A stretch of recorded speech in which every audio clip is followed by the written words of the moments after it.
Hello, everyone. Thank you for tuning in. I am Jaylee. This is JayLeesCorner. And y'all, as I've been saying, okay, this is my review for Love and Marriage DC, okay, season 2, episode 1. I know last season this was not everybody's favorite show. I get it, okay, you know, we know who the star of last season was, and some folk didn't like that or whatever. But now we back for season 2, and I have to say, this show is a whole different show. I feel like episode 1 is for sure a reintroduction. Let's close up old stuff, bring in new stuff, and that's just what it was. Now look, I just finished watching the episode. Got a few screenshots. We're going to talk about some fashions of the confessionals, and then we'll get into the story. This was an easy first episode to me. I feel like we're going to get more for the rest of the season, but I'm not mad how the show started off, okay? Now, first, y'all, I feel like I must have an ear infection, y'all, or somewhere ear, because my ears are ringing. My left ear is going crazy, okay? So I feel a little crappy, but we're going to get through this anywhere I go. So if I'm not talking loud, because I don't feel like dealing with an ear infection, okay? I've never had one before, and we're going to hope that this clears up within a day or two, okay? Anyway, hi to the people who are already here. Hello to y'all. Okay, the ones who are here. Hi to other people. I told y'all come around here, okay, and have a good time, have a good chit chat. Because even if you don't want to watch the show, you can just watch my reviews. Okay, that's always a great thing to do. Okay, that's the thing to do. Okay, hey ma, that's my okay, and whatnot. Okay, y'all know to hit the like button and all that stuff. Okay, hello to all the people who are here, okay? All the people who are here, okay? And whatnot. Now, let me see. Oh, y'all know, do a couple things. First, to be sure to subscribe to my channel, to become a whole JayBird, and okay? To make sure to follow me on social media at JayLeesCorner on IG, also on Twitter. And to like the video, comment in the comment section, share it as well. Hit the little share button to share it with those who do like. Now I'm here, hi, but I'm look, head to the side, okay, because I just don't feel. God, it's just it's just this ear, and it's just, you know what I'm saying. The louder stuff is, the more I'm like no, but I'm here nonetheless. Okay, but I'm going pop off screen. Anyway, thank y'all for being around here. Okay. Let's see. Me, I think it's gonna be good. Yeah, this season already seems to be starting off good. It definitely felt like a reintroduction, but it was good enough to keep my attention. You know. Thank you. I hope I feel better too. I got to get some peroxide. Well, I put some peroxide on my ear just to drop it off. For it to drain. I'm like, and we shall see. So luckily, I'm not in pain. Like it doesn't hurt, but just you know what I'm saying. It was a solid first episode for sure. I was just missing Winter. Winter will be here the next episode, because the next episode is called, like Winter's coming or whatever. I also felt, because of how the last season left off, I understand why Winter was not in episode 1. And how they kind of reintroduce everybody. Okay. Thank y'all, thank y'all, thank y'all, thank y'all, thank y'all, thank y'all, thank y'all. It's just pricing. I did a full, I finally washed my hair, and I was in the shower washing my hair for a long time. Honey, shampoo and mask treatments and all this stuff. And I feel like a lot of water got in my ear. And so I'm just dealing with it now, but it's fine. They were tiptoeing around Monique. I feel like I'm going to address that. I'm gonna discuss that in 1 second. You know what I'm saying? Put some sweet oil. What's sweet oil? I need to take a Tylenol. I'm not big on medicine either, so we're gonna see. But you know what I'm saying? Yeah. We're gonna leave that be. Yes, I got it too. The Tylers didn't invite her to Jason's party. They did it. See, y'all ain't paying no attention. Yes, they did. I'm pop on for y'all. I just feel like I look dumb. Cause I threw my sweatshirt on, and I got my, my little love hat on or whatever, and I'm not putting on no lipstick or whatever. I look real general. This is me every day. You know what I'm saying? So I just be like, I don't want to. She looks so basic. It's like, whatever. So your mama, okay? Your mama. Okay. I'm just joking, y'all. But I don't eat, but I'm entertained. Oh, you don't watch it, but I'm entertained watching you talk about it. That's what I do. But let's get into the episode, because it's not gonna be long, y'all. It's not gonna be long because it wasn't that much. I will be live tomorrow for Potomac. I will have Growing Up Hip Hop uploaded tomorrow as a premiere. It's something else I'm supposed to watch. I'm torn on if I'm going to do Ready to Love. I have not watched the past 2 episodes, and I tried to watch them today. I did not have time. Next week, I will probably start with the Ready to Love and Love Everything Secret, but then I can be caught up. But I did not do it this time, okay? But, you know what I'm saying? We here for this. Because, again, new cast, new dynamic, and new drama. I feel like that really, brings what's really going on this season, to light, okay? Because that's exactly what it was.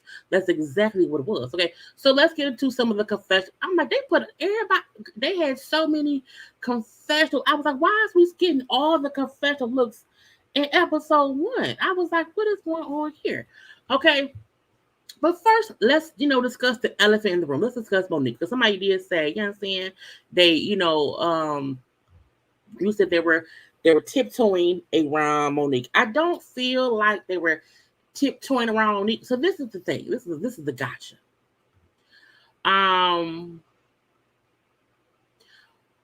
If y'all remember when the rumor came out that Monique and Chris were divorcing, Monique and Chris did a live, okay? Because the beginning of this episode starts off with Ashley and Erana, and also with Quick and Jamie, separately talking about whatever, and they bring up Monique and Chris, because at that point in time, the rumor came out that, hey, they divorcing or whatever. What was weird to me, not weird, I won't say weird. What was interesting to me was no one had talked to Monique and Chris. And I felt like as much as Monique and Erana and Ashley made it seem like at the end of last season, and after the reunion, that they were all great friends. They always hang out. They always be talking to or whatever. And I'm like, how has no one talked to them to know what's going on? That was part one.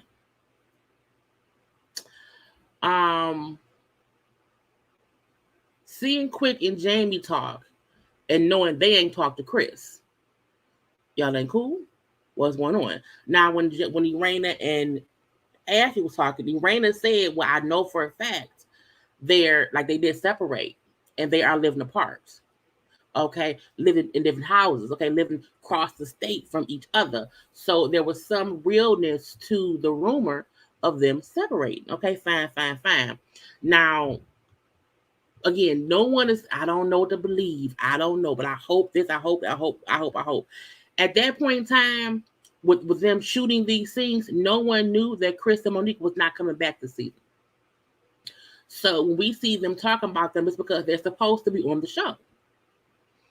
If Chris and Monique had not left the show, we probably would have seen their scenes discussing them living separately. We don't get that because Monique and Chris had made the choice to leave the show, and the cast did not know. When they shoot these shows, you don't know what else the other people are filming. You filming things based on what this is in the news, they on the show, so we can't not talk about it because it's in the news. So I fully got the reason that we see the two main couples from last season discussing the third couple who ain't here this season, in my opinion. Now, I saw so many folks on social media say, why are they talking about them? You know what I'm saying? I don't think they were tiptoeing. I think that was the only footage they had discussing Monique and Chris. I think that was their way of showing they were supposed to be filming. And Monique and or Chris made the decision to not come back on the show.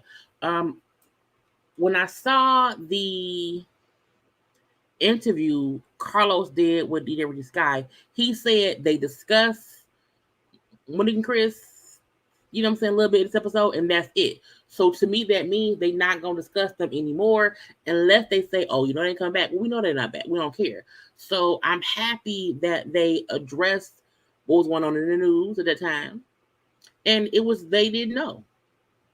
You know what I'm saying? I'm leaving it at that. So that was really it. So hopefully, you know what I'm saying, Monique and Chris are done. Okay, done. And because this is my thing. I feel like this is the second time Monique has left the show. She left Potomac after feeling like production played her. I get it. She now has left this show, which was created for her or surrounding her and who she said was her friend or whatever. So I feel like when you keep leaving shows that you don't want to do, you do not want to do reality TV. Get your YouTube channel, which you already have. Okay, get your own camera, which I'm sure you have too, and shoot your own stuff. Show what you want to show. Because anytime you are on someone else's production, you don't like how you're shown, well, do it yourself.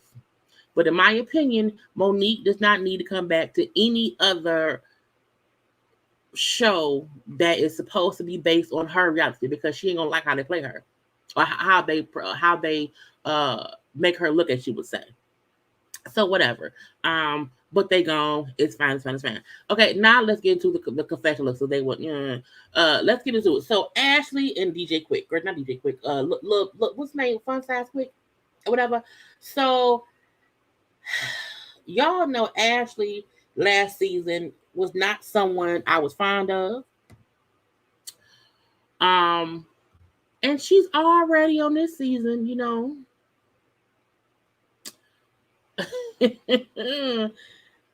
Irking my nerve a little bit. This is the thing with her and Joy towards the end, okay, and not whatever. Her outfits, by the way, look number one is giving me the lady. What was her name? The lady from Harlem Nights, played by Layla Rashawn. That's what it's giving me. Or even Jasmine Guy's character in Harlem Nights when she was getting dressed up for Quick, Eddie Murphy character or whatever. It's cute. It's a lot of titty. Okay, it's a whole bunch of boob or whatever. Her hair pinned up is cute, but it also looks weird from this angle. I feel like, I don't know. It's you know what I'm saying? You know what I'm saying? It may be cute standing up, but I wish her hair, like the way her hair is pinned up and the way she has the colors in her hair, it looks odd. It looked like she's smuggling something in her hair. I know she's not, but that's how it looked. Okay, so to me, her first look is almost amazing, but also not because I just don't like her hair pin. I think her hair would have been cute if it was pinned up, but it was, tighter. It's so fluffy and out. It looked like it's like a basket. Anyway, her second look, it was. I like her. I like the second one. It's cute. Okay. She looks older in the face for some reason. I don't know why. Because I don't think she's older or whatever. But you know what I'm saying? It's cute. I like her dress. I like her makeup. I like her hair. But for some reason, these two pictures look like one is her mom and one is her. But I love this black dress. I love the black gloves. Okay, it's great, great, great. Quick look like, if he opened up his coat, he got, gold watches for sale. He never dresses snazzy enough in his confessionals to match athletes' snazziness. And that's weird. I always feel like she dressed up and he dressed up too, but he dressed up like for Halloween. Like, or maybe he's a sloucher. Is he slouching? Maybe because he's slouching. I just like, and this it's a banana shirt, not a banana. It's like a pumpkin shirt. It's all the print. Okay. I just, it just don't look, it's like I just like going. Look. I feel like if he open up any coat he have on, it's watches, it's perfume bottles he just stole from a store somewhere. You know what I'm saying? He Quick looks like a booster. Quick here look like a booster who got, the tickets to the next game. Okay, whatever you need, booster, he got car seats, clothes, shoes, socks, watches, whatever it is. Okay, and I don't know why, because Ashley, dresses great. I think I think she tried her best to look her best, and she worked out. Again, I just don't like her hair in the first picture, but however, putting her next to him, it's like they together. It looked like he boosted the dress for her. Okay, he got her the dress because he stole it from Neiman Marcus. Okay, that's what I see. Okay, I don't know. I just wish he looked more polished because I feel like we've seen him on other places or whatever look polished. But I'm like, why you it's the gold chain, it's the fancy watch, it's the little bracelet hanging off his arm or whatever. You know what I'm saying? He looked like a booster. And sir, you don't have to be a booster. I heard that you are a very fantastic DJ on the ones and the twos. I'm be that beat. Okay, next up we have Erana and Jamie. Okay, look, the title of this episode was like, the change, the guard, meaning, you know what I'm saying, it was that and now it's this.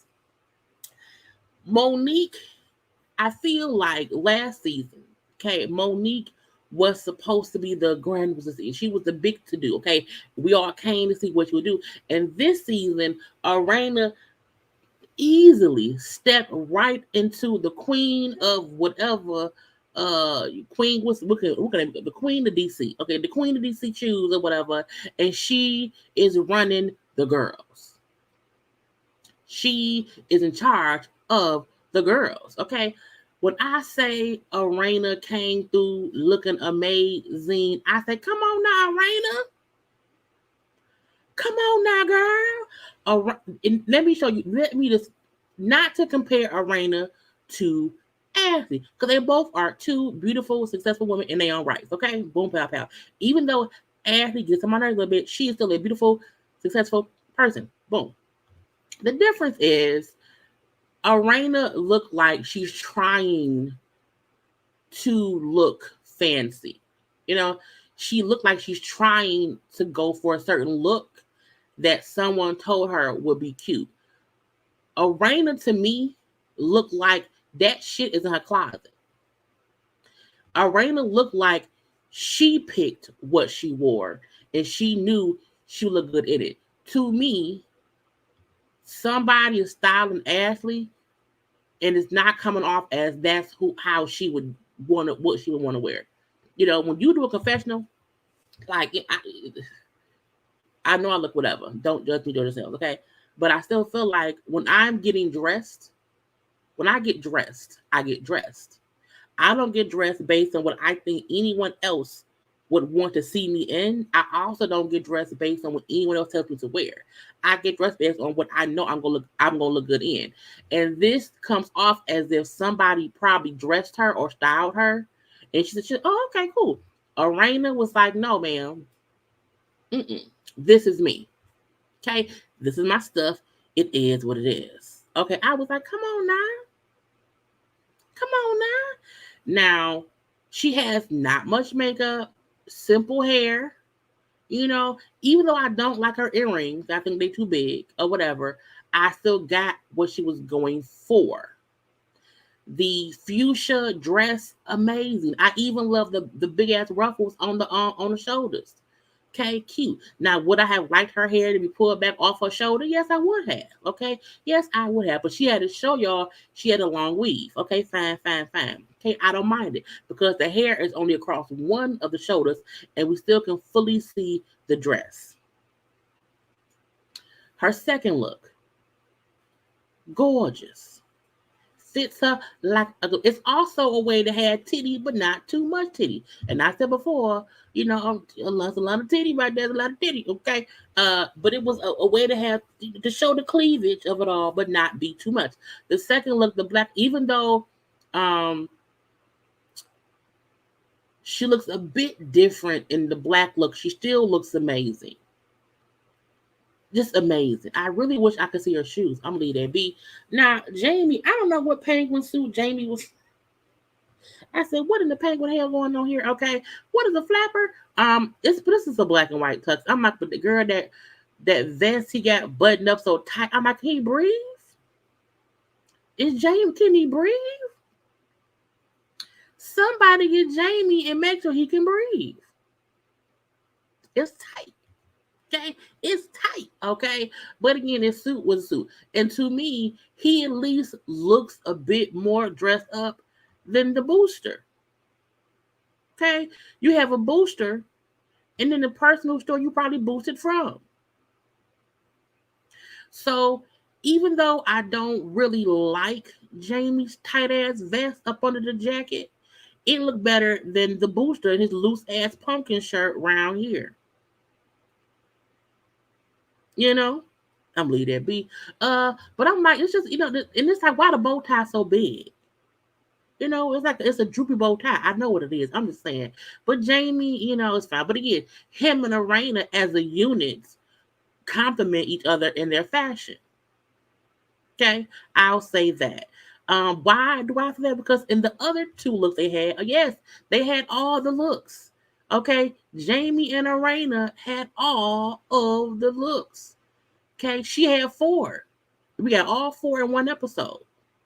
And for them, it was, it was the booster, his one pumpkin ass suit, and then Ashley had 2 outfits. But no, Erana and James said, we are the queen and the king round here. I was prom queen round here. Okay, I won all the awards round here. Okay, but them two as a unit still look great. Now, I loved Erana in this red dress. Loved her in this red dress. I said, come on now, Erana. Erana came to do all that. Okay, I came to do it all. Okay, I came to do it all. And Jamie is sitting beside her. He is in a fitted suit. Okay, come look. I said, girl, y'all look good. Okay, Jamie in the black suit with the red tie and the red thing. Again, he matched his wife. He didn't have to be a booster. No. He didn't have to look like he sell car insurance at, for the low on the west side of town. No, he looked clean. It ain't too much. He looked clean. Now him in the other outfit, where again the vest up under the jacket looked tight as fuck. It still looks fine. I mean, it looked like he's wearing a girdle, but it's fine. I get what it is. I get that is how some men's suits is. It's fine. Okay, it's like, is he in the waist trainer? I don't know. Is he in the design waist trainer? Because it could be that, but either way it go, he looked clean. Bald head clean, suit looked clean, and he looked good sitting next to his wife. Because Erana, even in the silvery look, looks great too. Okay? If you're going to come to slay, come to slay. You hear me? Don't come to be a booster. Don't be no booster. We don't want no boosters. Anyway, I love, look, even though I'm not a Jamie fan, he get on my nerve a lot or whatever, how he is. I love how this season we're getting a bit more realness from both he and Erana. They both, to me, even just in this girl, even to me in this one episode, they both seem less guarded than they were on season one. And I feel like that's why season one was a bit boring. Because everybody, I wonder this. In season one, did Monique and or Chris, you know what I'm saying? Kind of tell them, how to be. Let's not do too much. Let's all be nice. To me, it felt a bit, just a stick up a butt. And this season, I felt less like everybody around here had a stick up a butt. And I'm like, it could be because, we no longer have Monique and Chris, and things are just a bit different. Okay. Now, the next couple we have Joy and Clifton. Now, Joy and Clifton, who come from Ready to Love, look. For those of y'all who did not watch Ready to Love, I did. I watched their season and all of that. And to me, I feel like people did not like Clifton and Joy at the end of the show because of how people felt like they treated the kid. Is it the kid or the kid? I think it was the kid. And I feel like a lot of people is bringing that heat here. I don't like her. And for me, I felt like I didn't mind. I liked Joy and Clifton mainly because from the first episode, you saw they had a connection. And how things played out and how they was fussing back and forth with the kid. I get how some folks did not like that, but that's not going to make me feel like, well, they don't really like each other and forget them. I would not say that at all. Okay, that would not be my point. So I saw folk. I don't like them. I don't mind Joy and Clifton.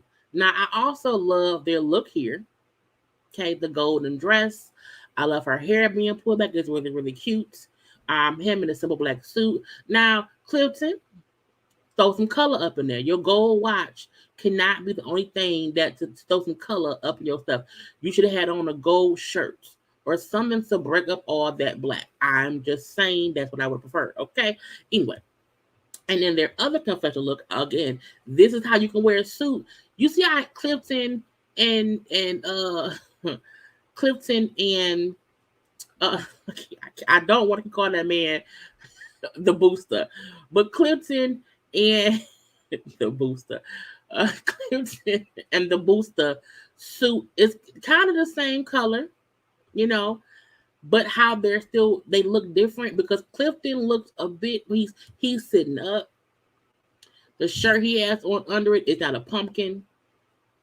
Okay, so Clifton don't look like he up here boosting stuff. I love Joy's gold dress, gold and black dress. It was cute. You know what I'm saying? For a little confession or whatever. It was fine. So with Clifton and them, he proposed to her on national television. I think he proposed on the news there in DC or whatever. They were engaged or whatever, and now here they are. Now, y'all know Joy was a musical singer. Well, not was, she is. She's a musical singer or whatever. She travels all over the world, all over the world. And with that, she was living in Mexico. Once they got engaged, she moved back to DC and they were living together in his house, okay? And then they decided to get a house together so that neither one of them was living in somebody's old house. It's cool. They engaged and love, blah, blah, blah, blah, blah. He has created a beard oil. Now, he was smart because he said, look, I'm going to be on the show. I'm going to show I'm going to show my business and what I'm trying to do immediately.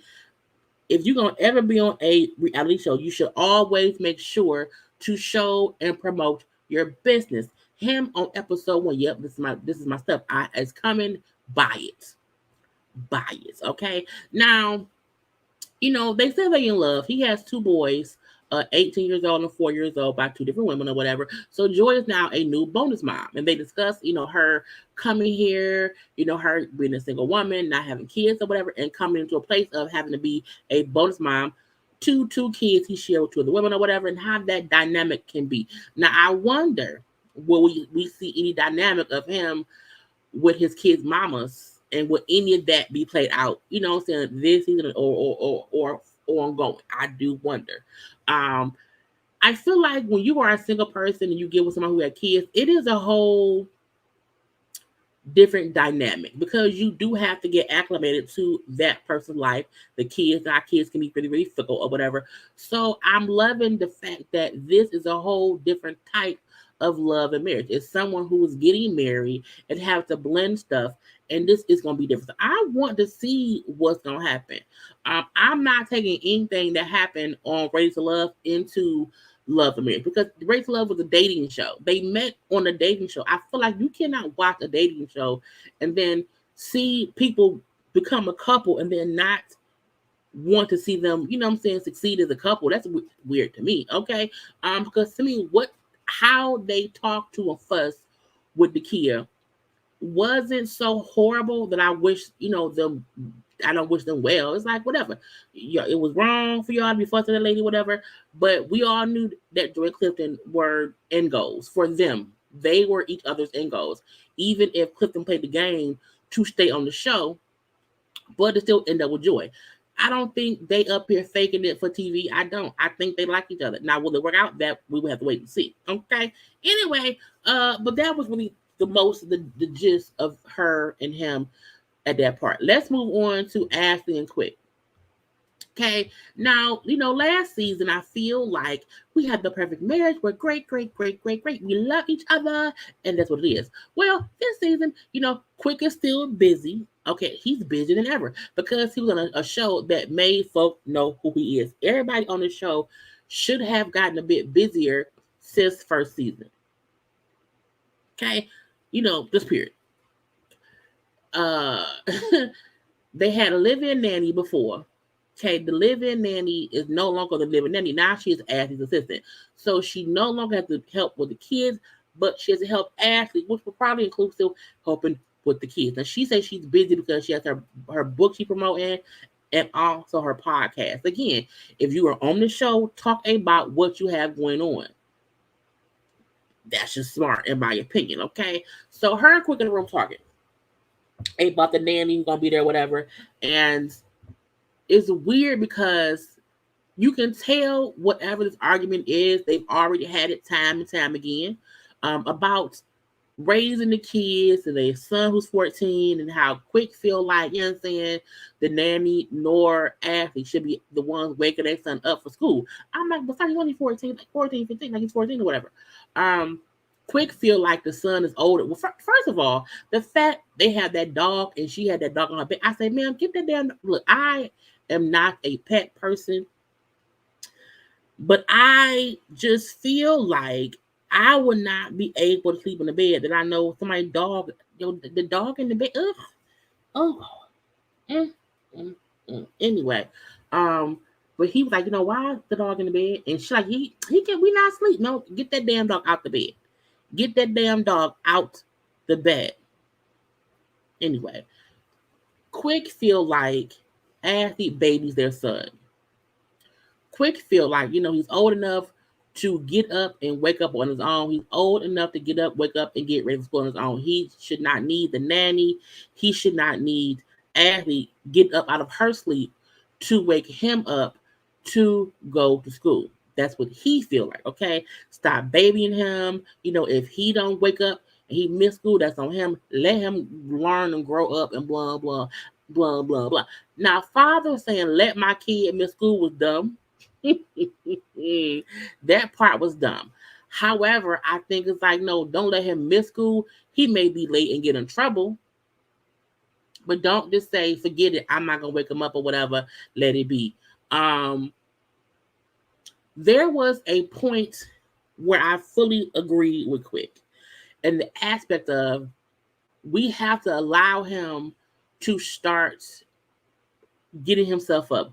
We have to allow him to not need us to wake him up to get him dressed. Um, I agree with that. I just did not think him saying, like, sometimes let him stay asleep, let him miss school. I'm like, I don't know I don't know if him missing school will help him grow up. That could possibly make him feel like forget school. So that part was like, no, you can let him wake up late, and then he has to deal with that consequence. We have to still go to school. Okay, now Erana, Affy feel like, well, no, he's only 14. He's still a kid. Okay. Sometimes he will need me to wake him up. Now, look, I am not a morning person. I have never been a morning person. I'm not. And when I was in school, my mama had to consistently wake me up because I was like, I don't want to go to school. I hated school. So as someone who just is not, I've never been a morning person. My job I have now, I ain't got to be there till 12 o'clock. I still don't get to work at 12:30. Point being, some folk don't like getting up in the morning. However, my mom did not baby me. My mom did not get up because my mom was already woke. So it's just, Jaylee, get up. Girl, get up. Whatever. So, but I wasn't baby. It wasn't her doing it because, oh my God, it was just like, if I don't wake her up, she wake up at noon and go to school. But I just felt like I wasn't being baby. It was not a babying thing or whatever. But I do feel like how Affy seemingly is, reacting to the child, it do seem a bit like babying. It does. Hey, Winter Girl. We can't wait to see you back next week. Okay, because I can't wait to see what's going on. And I can't wait to talk and stuff. Okay, but hey, girl. But Ashley talks about how her upbringing was different. How, her mom, wasn't really helping her. Her mom did not wake her up for school. Her mom did not even try to attempt to be there for her or whatever. So she does not want her kids feeling what she felt growing up. And I feel like that can be something that she's putting off on the kids, where no one is saying abandon your kid and say forget them. But you can't I just don't want her to think like, I have to be so hands-on because my parents were so hands-off. So I think that can be something to where it's a bit different, to where she may not get that she's babying him because of how she grew up. Both her and Quick had different upbringings, okay? Because she then brought up how your mom died when you were 10. So you missed out on a huge chunk of mothering. So you seen me giving him this love and affection because you just didn't get that. So you don't know what that is. And I was like, girl, why? I was like, don't bring up the damn mama. Don't bring up the damn mama. Don't do that. I was like, oh my God. Oh no. But again, both of them had points, but both of them don't see how neither of them are wrong, but they both are also kind of to the extreme. He wanted the kid to miss school, and she feel like, I'm going to always wake him up. And I'm like, sometimes you can let him oversleep, and then that's him getting in trouble. Not let him miss school, but let him see what he would have to then do once he is not being waken up by her. And he then realized, if I don't wake up, I'm going to be late. So I think there can be a balance, but both of them are so stuck to their point of view. They don't see y'all both want the best for y'all kid, but him bringing up, well, did your mom do that? You know her mom didn't do that. And her bringing up, well, your mom died. I'm like, not your mom died. It was weird. It was a lot. It was a lot. Their posture is so sad looking because they fussing and arguing. They fussing and arguing. It's just weird. Now, even with them fussing and arguing, whatever, they then bring up little Jamie. I'm like, not bringing up Erana and Jamie Kidd in y'all argument because both of them have been talking to Erana and Jamie separately about Lil Jamie. And Ashley feel like, well, because, Erana told me that at 15, Lil Jamie was around here getting locked up for burglary. I'm like, not burglary. He was a burglar? Girl, now he a burglar. Okay. But anyway, at 15, Lil Jamie was getting locked up for burglary. And so she's like, is that why you know what I'm saying, want to be harder on our son so our son won't turn into Lil Jamie? I'm looking like, what is Lil Jamie? Is he not a spokesperson or whatever? It's weird. And the fact that Quick said, I do feel like Lil Jamie was a bad kid who was entitled. But I think our son is just spoiled. I'm like, first of all, spoiled and entitled is interchangeable. Okay? It's interchangeable. Both of y'all can do. Ashley being so hands-on and babying of the son can cause him to grow up to be a little man-child. Okay? However, Quick wanting to be so hard on him could also turn into him turning more to his mom to be coddled. So I was like, you should never discuss Lil Jamie in respect to y'all child because parents raise their kids whatever kind of way, but don't say, his kid was a bad kid who's entitled and that's why he around here burglaring or whatever and all this trouble. I would have been offended as a mom hearing y'all talk about my kid in that way. Keep my kid name out your mouth. Discuss how you want to raise your kid, not my kid. Also, Lil James, who's now 26, how he was at 14, 15 could be exactly how y'all's son is. That's the crazy part. And when Quick said, I don't want our son thinking that we'll be spoiling him at 26. Let's catch it now. I'm like, girl, y'all need Jesus. Okay? You should never come for someone else's parenting. Because quick you saying that you think Lil Jamie was getting locked up or whatever and was spoiled or whatever, entitled or whatever, a bad kid. It's like, no. That's a lot. And even Erana, not Erana, Affy bringing up, because I didn't know that Lil Jamie was arrested for burglary at 15. I didn't know that. Because Erana and Jamie has not really spoken about that part. So I'm like, to bring up what Lil Jamie got into at your son's age, to me, it's like, our son ain't doing that. That was Lil, he ain't doing that. I'm like, Lord.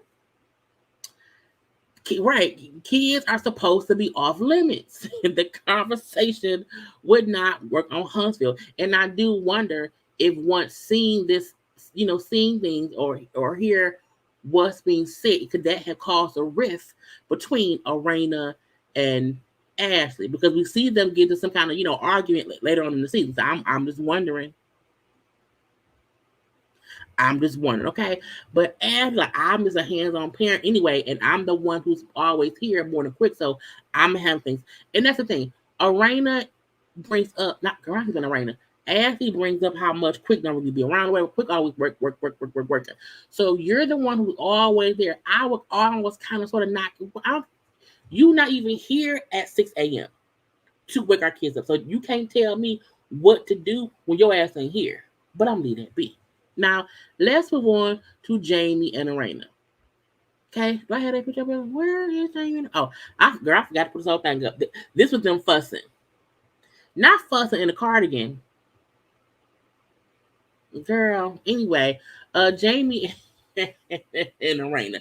To me, the episode was more about Jamie and Erana than anything else. Okay, that was the majority of the conversation going on, was about what they had going on with Jason, with little Jamie, and things like that. Okay, but first I need y'all to take 1 second and like the video.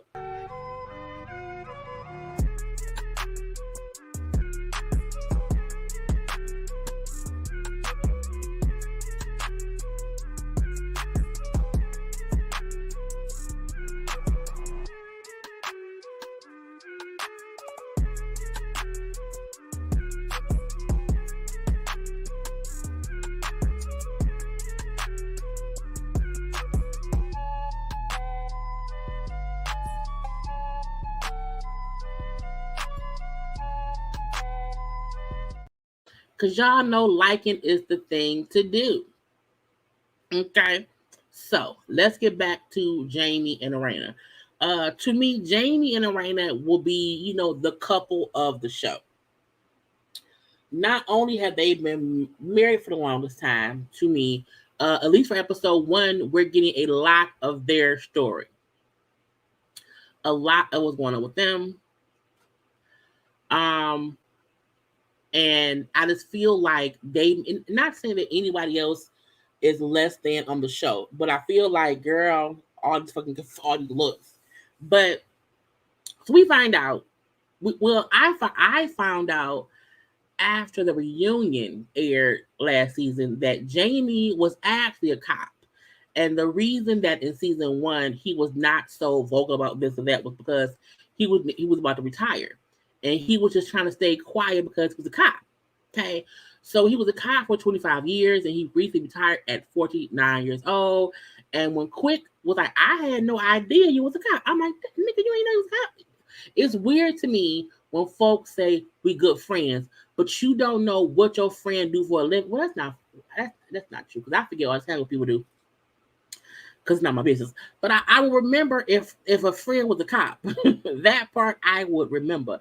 But Jamie said how he would not, it wasn't something he would just talk about. You know what I'm saying? People did not know that was his actual job for 25 years. Okay, 25 years. Now, in interviews he did again at the end of last season, he kept saying how I was a cop. I'm retiring now, so I can, now it is what it is. I'm saying, okay, that's fine. Jamie being a cop makes so much sense now. It makes so much sense because Jamie has this sense about him to where he acts like he has authority over everybody. So now it makes sense why he acts, because he's a cop for 25 years. Like, not he was Tommy, not Tommy for Martin, but probably. But it just makes sense. It fully makes sense. It also makes sense why he's almost a little bit emotionally abusive to people, because he probably had to cut off his own emotion or whatever in his field. Okay, so that is what it was. I'm fine with that. Okay. Anyway, he's now retired. Cool. So their 22-year-old son, Jason, he got into that Doors program. Jason is the son that is visually impaired. So he's going away for about 9 months to learn to be more, just more independent. Okay, so they're throwing him a little party, a little, congrats party. We're going to miss you party. We love you party and whatnot. Okay. And also inviting everybody to the party. Now, that's the one son. Now, the 26-year-old son, little Jamie Jr., he's not doing that well. Okay, he's not doing that well. He's 26-year-old. Okay, remember last season he was going to court for some stuff or whatever. He ended up getting probation for 2 years. Okay, but he's currently not working. Okay, currently not working. And Jamie said, now this is the gotcha. Last season, we already knew that Big Jamie and Little Jamie are always at odds. We already heard that Big Jamie and Little Jamie would be fussing, would not talk for some time or whatever. So I'm not surprised that they're still having that same break in their bond as father and son. Okay, this is the oldest son. And so it is what it is. Now, we also felt from last season that Erana was in the middle because she loves her husband, but she also loves her son. And when they be fussing, she was like, I don't know what to do. Okay. But with him on probation for 2 years, him not working currently, it's a lot. Okay. So Big Jamie says he got little Jamie a job interview. And he said, it was kind of in the bag. Now, when Big Jamie said that, I said, sir, you have been a cop for 25 years. You know for a fact that your son has been getting in a whole bunch of trouble. A whole bunch of trouble. So if you did not divulge to said job interview people, your son has a record Why would you think it was in the bag? Because he then said that the job did a background check. Okay, the background checks go back 5 years, sometimes 10 or whatever. This one went back 5 years. If that little boy was breaking in call, I don't know, burglaring at 15, and we know for a fact that he is currently on probation for something, you know your son has a record. So for him to say, they did the background check, and then lo and behold, oh, he didn't get it. Of course he did. Of course he did not get the job. Why are you surprised? Okay. So, and I'm not saying it's their fault that little Jamie ain't working. I'm not saying any of that. I don't. But my point is, as a police officer for 25 years, you know that going up for any job, if you have an active, current, recent criminal history, that will come up, and then they won't hire you. Right. And it was at a hospital. Now, I don't know what it was doing at a hospital. I don't know what it was. I don't know. But it made me a little bit aggravated that he was talking as if, well, it was no reason that he shouldn't have gotten. I put a good word. It don't matter. You can put a good word in, but he's a criminal. He has a criminal history. Y'all have known since he was 15 that he's been getting in trouble. And to me, Jamie has this abusive rapport, this emotionally abusive rapport with his family. He just seems like, I think he loves them for sure, but he has this anger in him that comes off abusive emotionally. And to me, his son is emotionally stunted. Truthfully. Okay. Erana, as great as she may be, also comes off as someone who has dealt with his emotional bullshit or whatever, but she knows how to handle it. She just accepts what it is, and handles it as she should. Whatever. Now, he then got a speeding ticket. Lil Jamie got a speeding ticket. Okay. Now, because Lil Jamie still lives with them at 26. Fine. And a speeding ticket came in the mail. Now, because they had the same name, they both they named it the same. The ticket came in Jamie's name. Big Jamie opened it, but the ticket was really for Lil Jamie. And he called Lil Jamie, like, hey, you got a ticket here. You got to pay for it. Lil Jamie was like, well, I just paid my PO, whatever amount of money. Can you pay that for me? Because I'm not working. Which pissed off Big Jamie, which caused Lil Jamie and Big Jamie to be fussing. Okay? Via text between them two, whatever. And I'm like, girl, not y'all. This is the thing. You probably gonna frame. Because I want y'all to see my face when I say this. Lil Jamie is a spoiled, entitled kid because his parents spoil him and let him feel entitled. He's been getting in trouble for years, and they just kind of save him. And you can't tell me that Jamie, being a cop, also didn't help him not get into more trouble over the years. If he was caught for this or that, oh, that's just Jamie's son. You know what I'm saying? I feel, here and there, they also looked out for that little boy because of what daddy was on the force. So y'all letting him still live there, knowing he's going through all this stuff, knowing he don't work. Okay. Y'all have made him into who he is. And it's partly your fault. It's partly his fault. But you can't raise up a kid to feel or to be entitled, to where you're always helping them over and over and over. And you see you helping them has not helped them grow up and be responsible. Y'all made him how he is. Y'all knew how he was. And now that he's 26, now y'all want him to stop being the little kid, the little boy that y'all have raised him to be. There's a difference between you helping your child as they are growing and as they are becoming responsible, and they may need this or that here and there. You may need, okay, mama, this month I need to borrow some money because I'm not responsible. You know what I'm saying? I had that in my 20s. I did. However, I had that while living. Once I moved out of my parents' house, once my brother left for college, he never came back home. Once my sister moved out and bought her first house, she never came back home.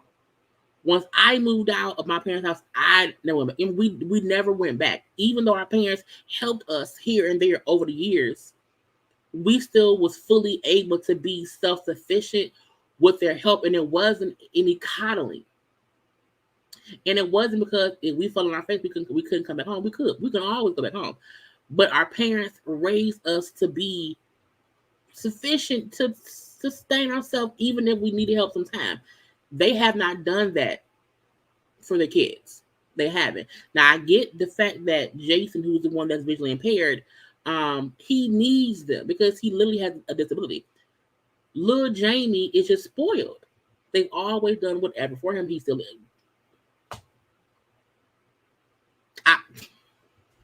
whatever. Now Erana feels like she's stuck in the middle because that's my husband, it's my son, okay? And when they fight and argue, I'm in the middle.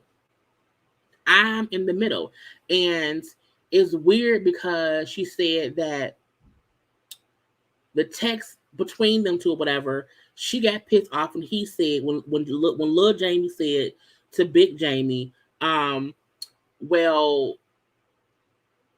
that's why sometimes I don't come home and I be at my girl house because y'all, don't really hold me down, and she does. You mad because he is propping up his girlfriend? Mama, why? As his mother, you should not care that he's saying, my girlfriend helped me out. Even if you do help him, I'm like, why did that piss you off the most? Why? I just want it was weird to me. I'm like, y'all doing too much. Now, again, little Jamie is a spoiled, entitled kid. Fully. But he's like that because that's how they raised him.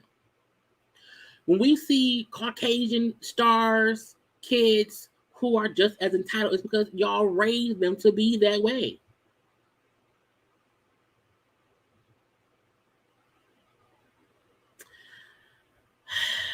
I'm not, this is weird. So they have a little celebration party for Jason. First of all, the fact it was as little as y'all they rented or had it at a little apartment or whatever. Y'all had too many people for that space. Okay, that's just on me. But they round them, and it's supposed to be Jason's party for him going to doors. For him trying to get himself together and go to this place where he'll be able to be more self-sufficient. Jason is the son who's visually impaired. But Big Jamie keep asking where little Jamie because he wants to fuss and argue. Why do you want to have a conversation with your son about y'all fussing at the other son's celebration party? Why do that? So to me, that proved to me Big Jamie likes fussing at little Jamie because you could not even get Jason his own day. Where's little Jamie? Why does it matter? This ain't about him.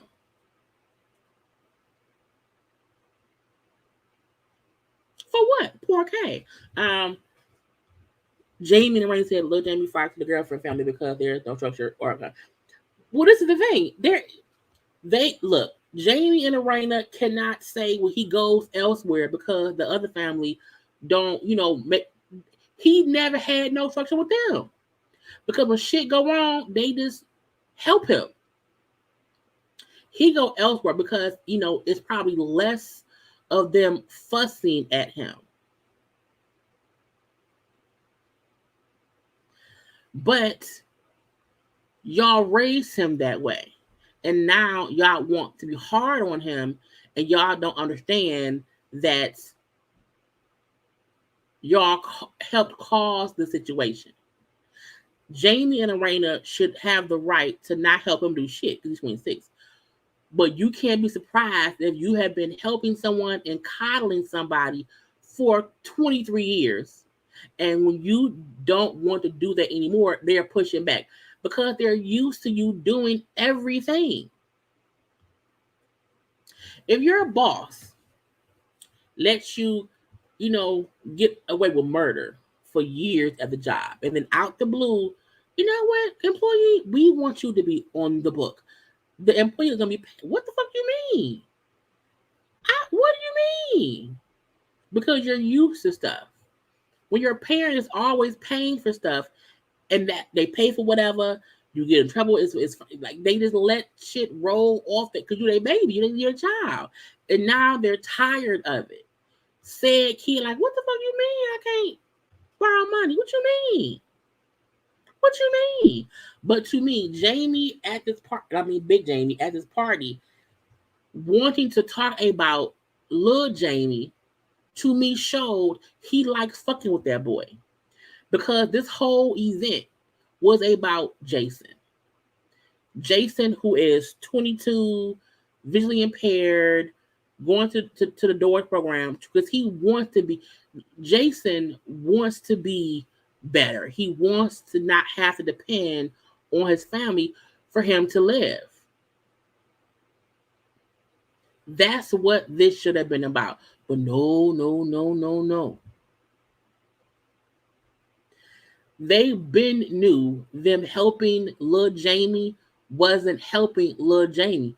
They just kept helping Lil Jamie. They knew before today, they knew before he was 26 that he was not interested in being self-sufficient, and they just kept helping him. And because we see how big Jamie is, we've also seen how little Jamie is. There was no reason for this conversation to happen at this party. Okay? Anyway, it was dumb to me. Anyway, so they talk, because that's his sister. Okay? And when they're talking about whatever, she's like, look, my parents have a right to be pissed at my brother. Okay? Full right. However, she was like, they babied him his whole life. They babied him his whole life. And not only that, Big Jamie's delivery and how he talks don't make shit any better. Which means my brother is spoiled. Yes, he is. But it's because my parents did that for them. That's what happened. Because let's not forget, the daughter, I feel like the daughter is, because I don't think if the daughter is, if I recall correctly, is the daughter's not Jamie's birth daughter? Because she's the older one. I feel like, they got together when she was really, really young or whatever.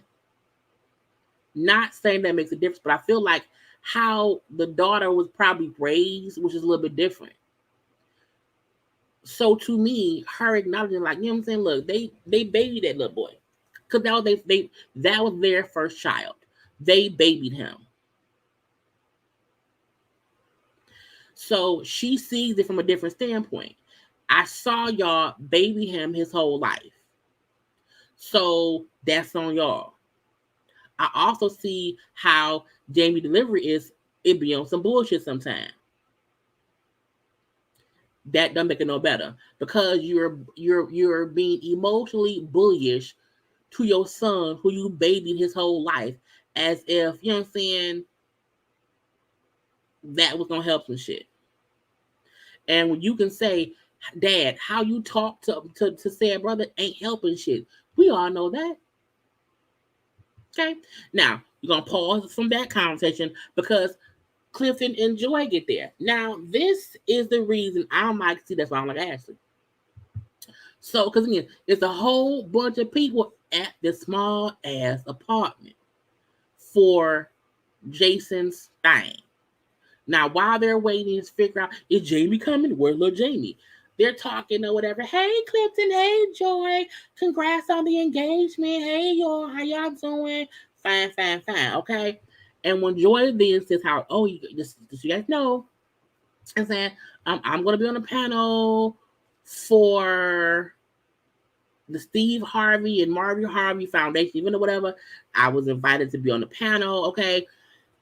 I'm going to be a part of the Ready to Love segment that will be talking to single moms about being ready to love. Now look.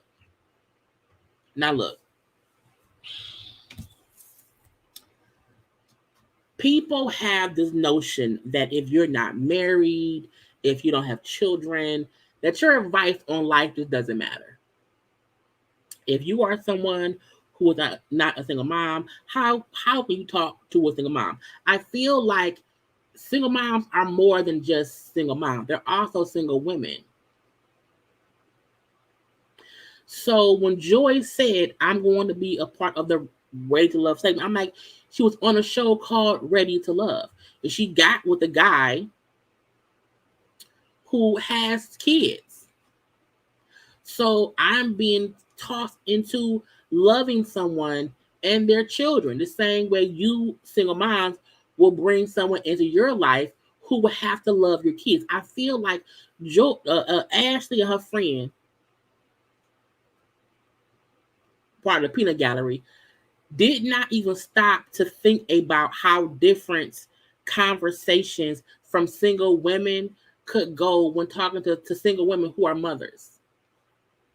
Single mothers are not the only people who can give advice to single moms because their life is more than just being a single mom. They are also a woman.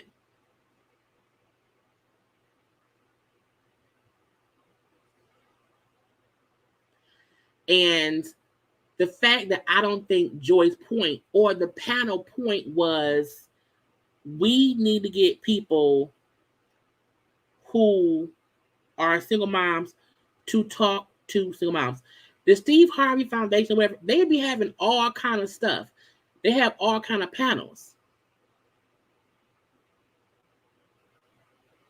So I feel like now, even after it's been said, I would not even feel comfortable talking to single moms because I'm not one. I say, bitch, yes, you are. And I mean, bitch, respectfully, okay? Your husband is always on. You are a married single mother. Because as you said, you are the main, person raising the kids. You can tell them about what it feels like to be at home because your husband's gone, he ain't there. You can talk them through shit. So it angered me. But it also showed because Ashley has a podcast. Ashley and the girl have a podcast, and I feel like if you can't talk to anybody about something, why do you feel the need to talk to anybody about anything? Yeah, Ashley she's a mean girl, and last season people did not have an issue with it because they did not like winter. And this season, I feel like for those who did not like Joy from Race to Love may be okay with her being mean. But the minute she said, "But you're not a mother," I was like, "Not she's not a mother." Her point, and not only that, it wasn't as if her response was as if Joy said, "I'm holding a function. I'm planning a function, and I want to talk to single moms to advise them." And she was like, "No." What she said was, "I was invited to be on the Ready to Love panel." She was on the show Ready to Love, and we're talking to the people there, and the people there happen to be single moms. It's not her panel. She's not the only one talking. Right. She did not say at any point, "I'm going to sit there and talk about being a single parent." No, but she can for sure talk about being single and how she's now in a relationship with a man who has 2 kids and how having to love someone with kids can feel. So in my opinion, she can advise them not on what they are going through, but what someone who maybe has to enter their life might feel dating someone who has kids. You know what I'm saying? But that's me as an adult thinking about more than what's on the surface level. Okay, Ashley to me is a surface level kind of person.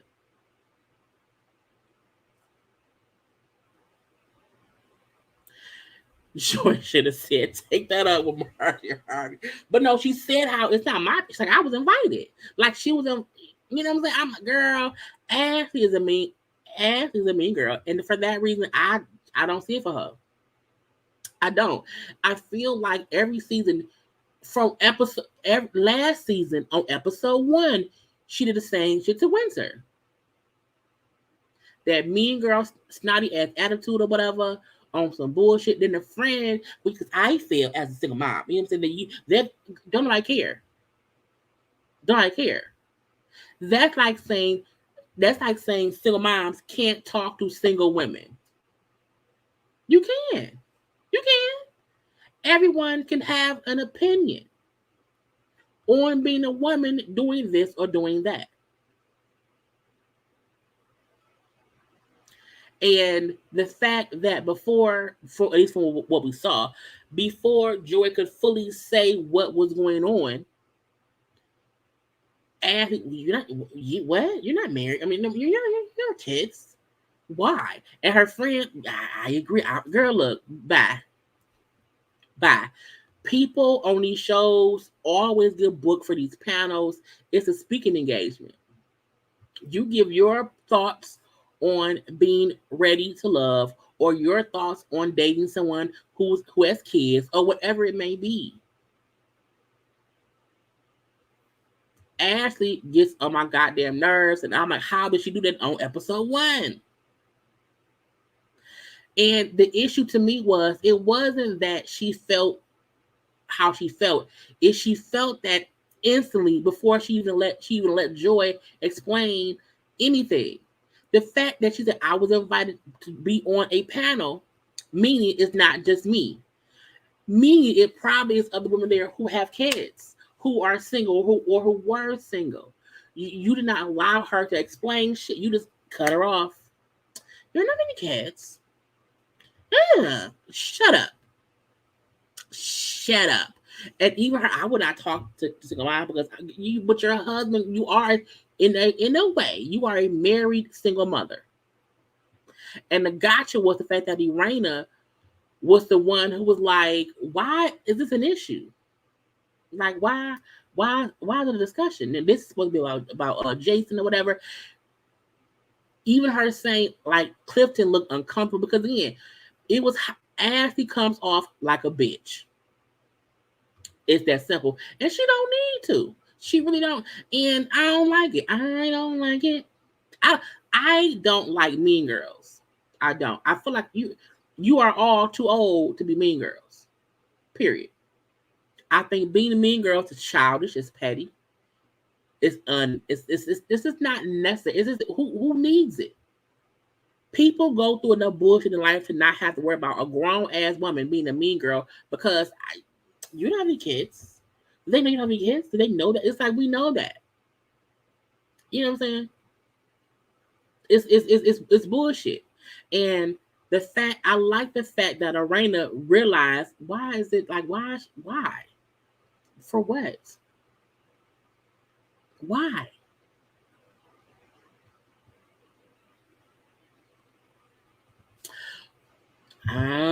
It was a passive aggressive dig at single moms designed to actually feel superior because she's married to a booster. Because she is married to a booster. Because she's married to a booster. You know what I'm saying? And for any woman to say, I would never, talk to single moms, I'm not that. It's like, so what? You don't have advice for women?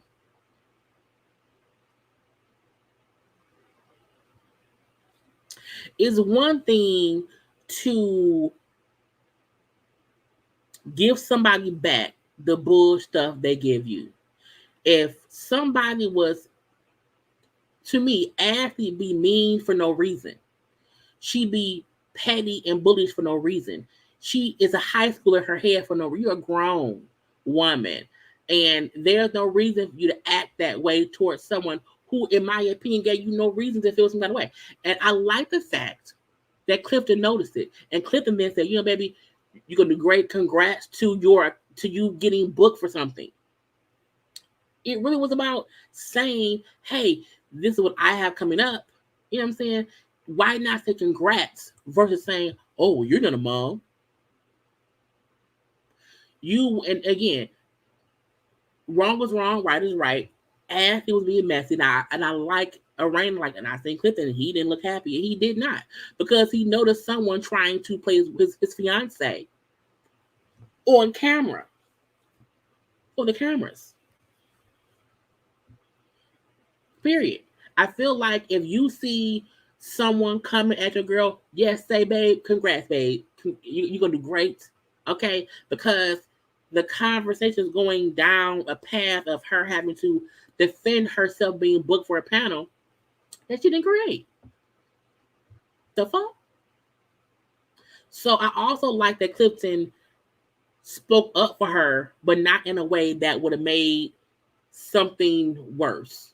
You know what I'm saying? Congrats, babe. Yep, great. You're gonna do great. Support me. Support me, okay? Because Abby is full of shit. Anyway, that's why I said, oh, this is gonna be a good season. And I feel like yeah, it was going real left. Cause I feel like only Abby and her friend were trying to downplay Joy getting booked for that, as if she does not have the credentials to talk to women who have kids. And the panel probably, or the function, because it was a Steve Harvey and Margaret Harvey foundation event, meaning it's a whole bunch of stuff. Period. So why keep harping on Joy, who's one part of a panel? She shouldn't be talking because she ain't got no kids, and I wouldn't dare do that because I'm not a single mom. But your fun sass ass boosting ass husband, you know, as you say, be so busy, busy, okay, that when you fuss about the kid being woken up for school, you're also saying, I'm not gonna worry about him because again, I'm the one who's with the kids the majority of the time because you are a married single woman.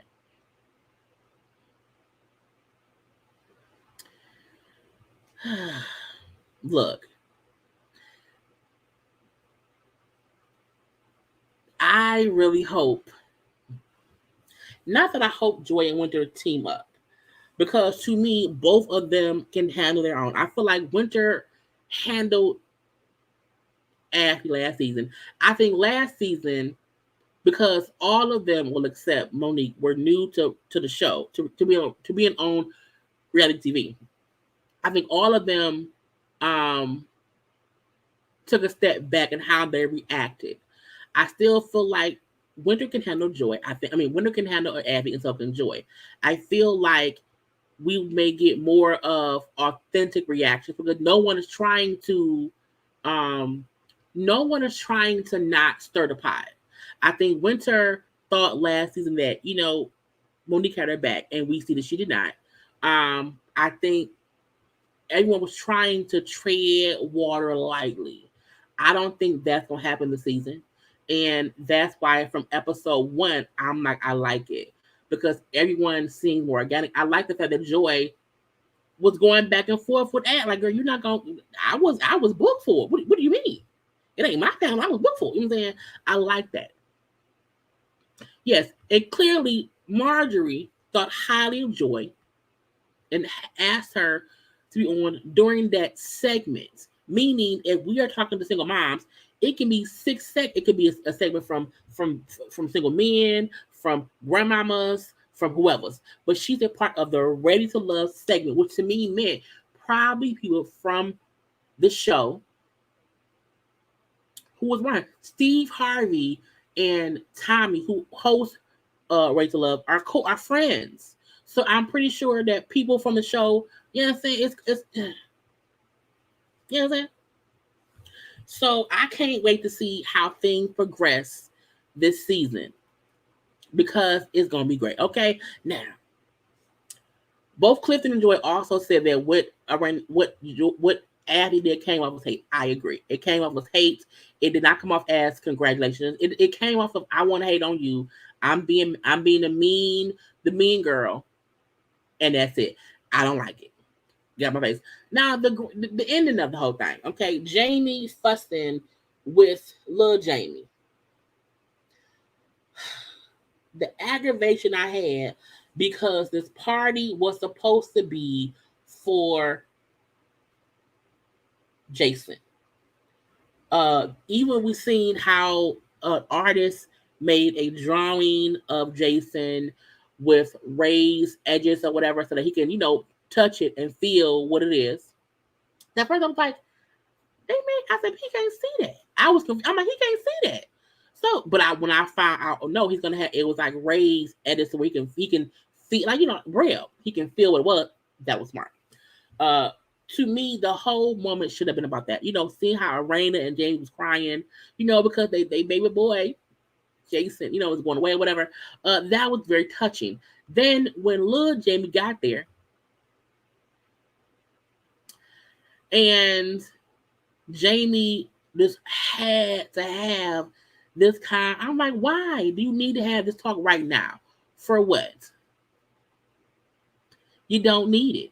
You do not need it. Now look, when we found out that Big Jamie gives little Jamie $100 each week and has been doing that for the past 10 months, so he gives his son, who don't work, $400 a month. Just because. Why? Why? Why are you doing that? You can't enable someone and then be upset at them expecting what you always give them. And again, I'm not saying little Jamie right. I'm not saying, he ain't wrong. What I'm saying is Big Jamie said, I give you $100 each week, right? And little Jamie said, yeah, but I didn't think it'd be, I thought we were good or whatever. I didn't think it'd be an issue with me asking you to pay a ticket for me. And I said, you want to know why? Because y'all always paying shit for him. You giving that boy money for no reason, and you're surprised that he's surprised when he asks you to pay a bill for him for a ticket he got, because as he said, I didn't have any money because I had to pay my PO officer. You surprised that he was surprised or shocked that you would not pay it. Y'all pay everything else. So in my thought process, my point is, Lil Jamie absolutely needs to be a grown-up. He needs to grow the fuck up. Yes, he does. However, at the same time, you can't spoil somebody for 25 years and expect them to change overnight. That isn't how it happens. It isn't. That's just life.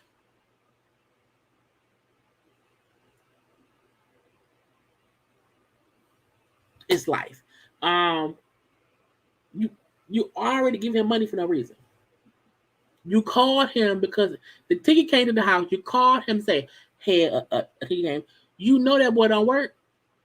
To call somebody who don't work, who don't have no job, and say, hey, a bill came for you. You should pay it. How he gonna pay? He ain't working. So a part of me felt like,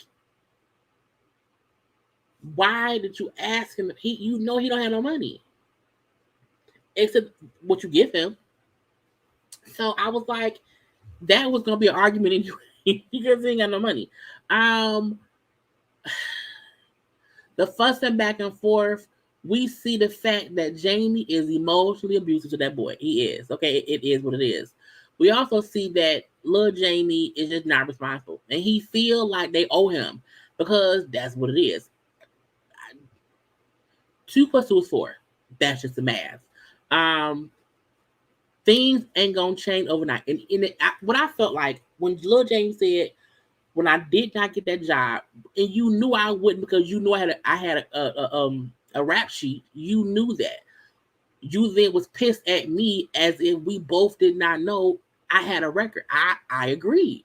I feel like what probably happened was he tried to get that boy that job, and because of his past, he did not get that job, which probably made Big Jamie yell and fuss and cuss at Lil Jamie, which then pissed Lil Jamie off because you knew I had a record. Again, you're being upset and fussing about something where you already know what the end goal was. You already know what was going on. And because he is used to y'all just doing whatever, he felt like, why you fussing him? You already know I had a record. You know what I'm saying? And it started from there. And from that, he felt mad. Like, you come attacking me because I ain't got no job or because I got a record, but whatever. From that, it went to, well, I ain't like the text. I was like, the whole time they fussing, I'm like, why the fuck is y'all fussing on the balcony at this party? Like, why y'all not? And when Lil Jamie said, Um, I can't even be here and just celebrate my brother without this. I agree. This was not a conversation needed at this point.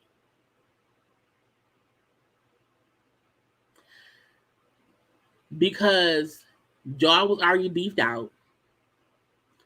Y'all both have attitudes. Y'all around company. Why discuss it now?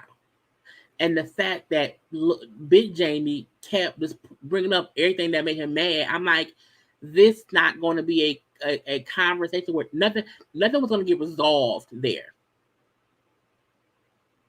You know what I'm saying? I felt like Lil Jamie looked sad and hurt. He looked like he feel like y'all think I'm a piece of shit. And I think in his head, he feel like they don't really love me because, you know what I'm saying, they think worse of me. And I'm like, it may be because his daddy don't really show love how some other folks do. It's this harsh, emotionally abusive type of love. Because let me fuss and argue with you while trying to celebrate your brother. So it's weird that Big Jamie don't see. It's not that little Jamie is irresponsible. He's emotionally, mentally hurt and broken from however he was raised. I think it's even more than him just being spoiled. I feel like he is mentally unstable when he is emotionally hurt from fussing with his daddy. And it's a weird feeling of Jamie don't even see it. Jamie feel like, well, no, he's just irresponsible. I'm like, he is. He is. But it's more to it than just that. And I think that is why Erana has this fear and feels like she's in the middle, because I think she knows her son is sad with how things is, and he may feel lost, like, you know, he ain't got shit. And that's also why his girlfriend is his solace, because she don't have to really raise him. She's a girlfriend. And so with the girlfriend, he feels less bullied because she's not gonna come at him like the mom and dad do. But when Big Jamie said, "Well, your girlfriend, blah blah blah blah blah," and little Jamie was kind of, he was kind of, it was like a crying out, sad part that was like, you don't know what you said to me, which to me means she probably do say stuff, but just not as harsh as Big Jamie do. It's your delivery. The daughter even said it's his delivery that is fucked up. Even how he was, look, this conversation here was harsh. So I can imagine if there were no cameras and you are pissed, how much harder you talk at him, not to him, at him.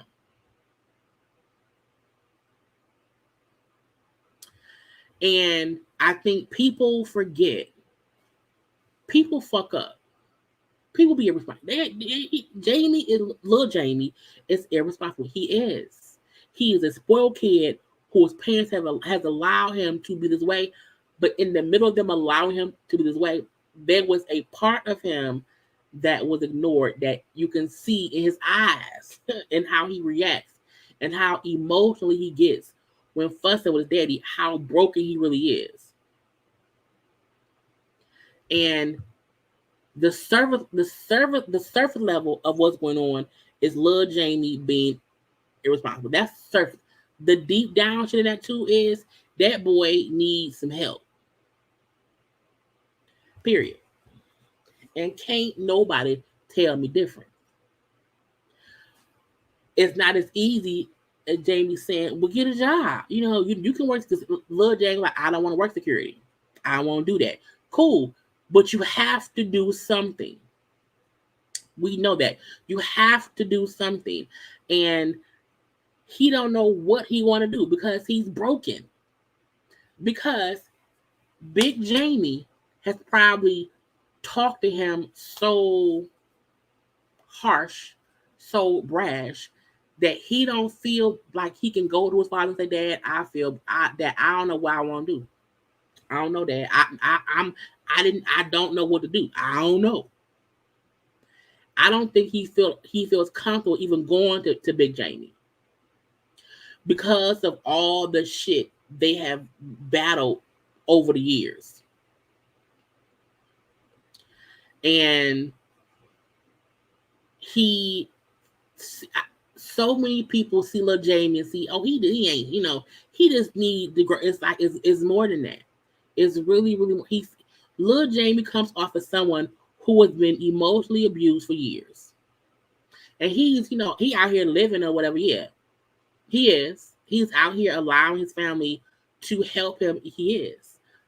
But the reason he breaks down so much is because he don't feel open enough to talk to them. He probably don't feel worthy. He may not. And, you know, mental health is real out in these streets. And I'm like, I feel like Erana sees that it's more than him needing to grow up and get a job. I think she see that, and I think she may not know how to explain that to Big Jamie. And so that's why she's in the middle. Because how can I tell my strong ass, alpha male ass husband that our son needs more than this tough love? He may need therapy.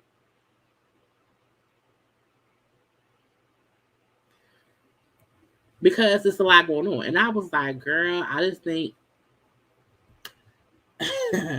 y'all need to call Ayanla.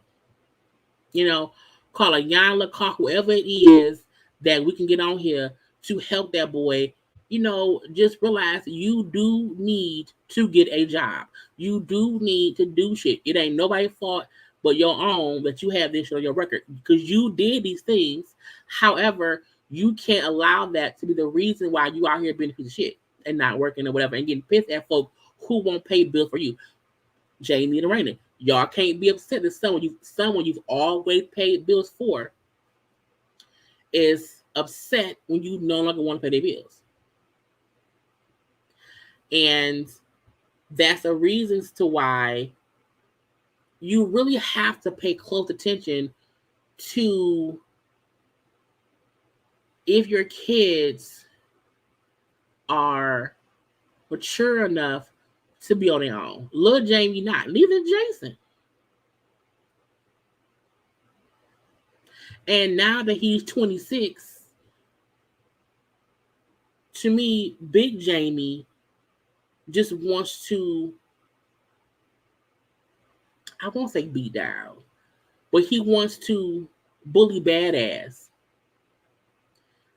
Lil Jamie into no longer being the spoiled, rotten kid that he is. And because Lil Jamie is fragile emotionally, he is. It's just not working. It's not working. He needs some professional help. If y'all gonna help, give him money. Like who insurance he on? Who insurance is legit? Whoever is who is on that whoever insurance he's on, go talk to a psychiatrist. Go talk to somebody. And the fighting and because again, y'all fussing, fighting or whatever on the balcony, arguing or whatever. When Lil Jamie walk away, Big Jamie is still pissed off, and he's having to control himself because he on camera.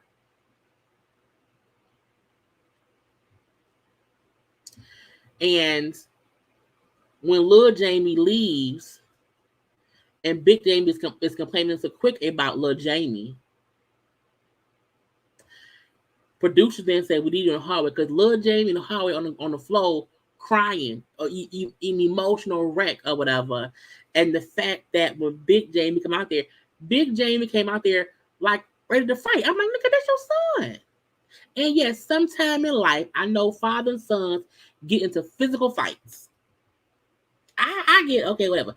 But however, it's the fact that Jamie at this point is just seeing red.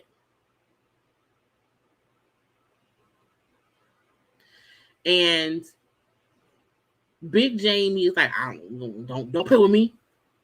I'm like, nigga, why you so mad? It's weird to me that Big Jamie don't see this hard vibrato alpha male shit. This ain't the time for it right now. Because it ain't worked his whole life. And I don't want Lil Jamie to feel like nothing he do will be good enough and get down that depressive ass path. And Big Jamie is so focused on defending himself as a parent that he don't see his son need help. And I'm just like, it's just, I agree it's some dysfunction in the household. Big James has to ask that Lil James was not him and never will be him. They're two different people. Some men want their sons to be their exact likeness, ignoring them. Right. And I feel like I can look at people and see it's something deeper than them just being responsible. It's deeper than that. Lil Jamie is at fault for his rap sheet, for what he's done. Lil Jamie is at fault for the reason he don't have no job. True. There's more to his issues than that. He is emotionally and mentally broken.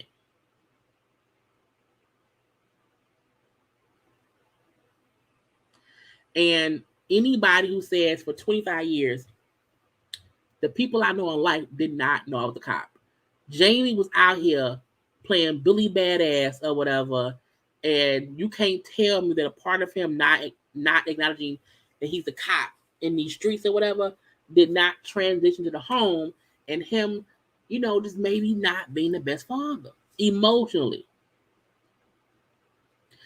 We know that because there's no softness to how Jamie parents. There isn't. That could be because he had a tough upbringing too. But Quick and Ashley, who were both raised different. Quick mom passed when he was 10. Ashley mom wasn't really there, whatever. We then have Erana and Jamie, who to me have two different parenting styles as well. But everybody is trying to not have what they had growing up. And the shit is counterproductive. And when you are trying to avoid your past with your children, that can either help them greatly or hurt them tremendously. It can go either way. But no one should look at Lil Jamie and see, oh, he just needs a job. Because many people get jobs and still feel broken. Because the bond with their family ain't shit. And I feel like Lil Jamie acts out and pushes them away because he feel like they're when Scrappy from Love and Hip Hop was saying to Mama D, there's no soft place for me to land with you. I can't come talk to you because you are hard. And I need some softer to express what I went through, what I'm going through. Jamie is a brick wall. Big Jamie is a brick wall. And Lil Jamie don't have the softness from his father to have that kind of conversation.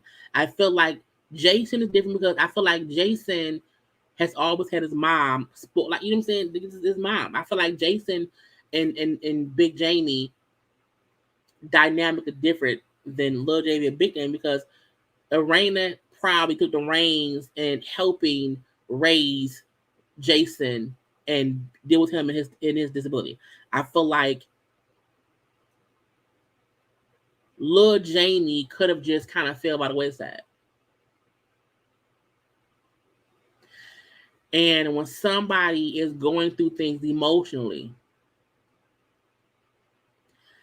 and they don't have a soft place to land to express what they're going through, people ignore that as in, oh, they just don't want to do this. They want that ain't what it is. I am lucky enough to where I had my mom and my dad both soft places to land. I can tell Erana is a soft place to land, yes. But Erana is still married to Jamie, to Big Jamie. So if he's upset about don't baby him, you know what I'm saying? Or whatever, that's what's gonna happen. To me, Lil Jamie is at a point in life where he don't feel like he has a soft place to land. And when he's talking about whatever, it's taken as, but you need to work, you need a job, and grow up. And I think his issues are more mentally and emotionally being depleted and feeling like I can't come to y'all about how I feel because y'all would then just call me entitled or spoiled. You know what I'm saying? Also, the fact that the older daughter was from a different person. You know what I'm saying? Jason, who's the middle, then no, Jamie's the middle, little Jamie, and then Jason's the youngest. The youngest child is then born with a disability. Both parents are having to because it's not it can't be easy having a visually impaired son. And Jason and Lil Jamie are only like 4 years apart. So to me, I just wonder if around the age of 15, 16 or whatever, did Lil Jamie feel like, well, they're so worried about him and I'm just doing shit.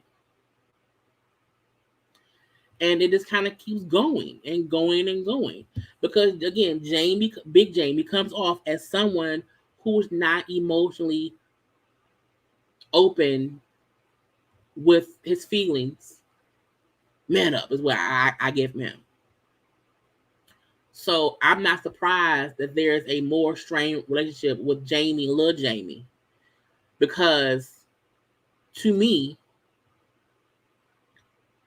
they may feel like Jason has a whole visual impairment and he wants to be self-sufficient. You don't have no reason to be, less than great because you can see. You know what I'm saying? A part of me feel like, did they baby Lil Jamie while also making them feel like you should not be around here needing us. We're gonna keep helping you. But your brother, deals with A, B, C, D, E, F, and G. You should not be. You know what I'm saying? I wonder if that happened too. So, again, there's a lot to unpack with Jamie, and Big Jamie, Lil Jamie, and also Erana. But again, she's in the middle. Jamie saying how I was a cop, had to hide that fuck or whatever. I just don't know what else he had to, kind of hide away to deal with being a cop for that long or whatever. You know what I'm saying? In his 20s. Because if he's 49 and he was a cop for 25 years, that he was 24 when he started being a cop. Anyway, it's a lot. It's a whole lot, and I'm ready for the ride. It was a good season opener. It was really a good season opener. I feel like they wrapped up. They spoke on the Monique stuff in the beginning because again, they was supposed to film. Bringing in Joy Clifton, it was whatever. Joy Clifton were friends with Erana and Jamie. A lot of folk did not like season 1, and I feel like it's because people felt some kind of way, good, bad, or indifferent about Monique. The season came off. The season was a lot of misplaced anger. Okay, a lot of folk did. Some folk did not like Winter, but most people did. She was a fan favorite, and to me, that tore people down the middle. And some people did not think it would get a season 2, but it did. I want to see how this dynamic of these 3 ladies plus Winter We also know there are two, like I think Erana's not Erana, Ashley's little friend, and then also there's another lady coming on who's cool with Winter. This show felt different. I feel like they reinvented the show. It's only season 2. Um, I did not miss Monique. A part of me felt like Monique was what could have held the show back, because Monique is so long-winded that she feel like there's so much that people don't see, and they've been judged me based on what they don't see. And I don't like that. And I think a lot of that is what held the show back from season 1. We still don't know what Chris and Monique was fussing about. And now they are in their own little bubble, whatever, somewhere else. And we have most of the cast back. And to me, adding Joanne Clifton sings great. So for folks who did not want to watch, who did not know whatever, it was a good first episode. And that was just a reintroduction to show people it's a different show this season. So hopefully y'all come back next week. Every Sunday we're gonna have a good little chat, okay, about the show. Okay. I did not think it would go this long. I talk too damn much. But again, it's a great show. So I will see y'all tomorrow for Potomac. I will have up Growing Up Hip Hop tomorrow morning as a premiere. Do not forget to subscribe to my channel, to follow me on social media at JayLeesCorner on IG, also on Twitter, to like the video. Okay, and if you're watching the replay, comment in the comments section. Okay, and I hope everybody had a good time. Okay, even though some folk don't like so and so or whatever, they did great with this season opener, and I can't wait to see the rest. Okay, gotta go. I love you all. Bye.